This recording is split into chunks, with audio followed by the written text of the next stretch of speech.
Жените од Кочани се хумани. Тоа го покажаа на манифестацијата Етновешта жена, која за прв пат се организираше во Кочани.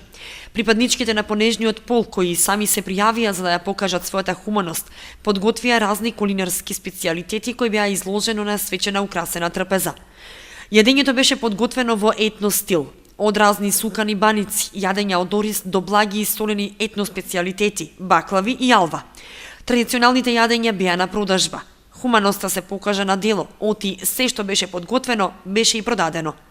Собраните средства се наменети за децата со посебни потреби од специјалната паралелка во основното училиште Малина Попиванова, но и за оние кои не се вклучени во воспитно-образовниот процес. За прв пат како што се организираше Етновешта жена, супер помина.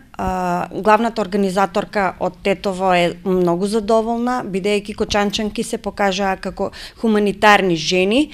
Со своето учество тие допринесоа да се соберат средствата наменети за децата со посебни потреби. Дел од тие средства ќе бидат наменети за децата од Малина Попиванова, а другиот дел ќе бидат наменети за децата кои не се опфатени во процесот на школството. Не беше важно дали ќе се наградуваат жените што земаа учество, меѓутоа имаше прво, второ, трето, четврто и пето место од публиката. Публиката гласаше. Главната цел беше да се поентира за да се соберат средствата, да се продаде се што жените со своите вредни раци ги направеа за да ги соберат средствата за децата со посебни потреби.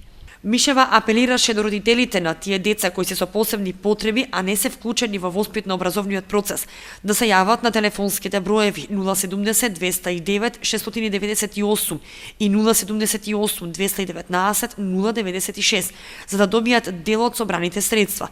Училиштето Малина Попиванова очекува собраните средства да бидат префрлени на сметката на училиштето, затоа што би им било од голема корист на децата од специјалната паралелка.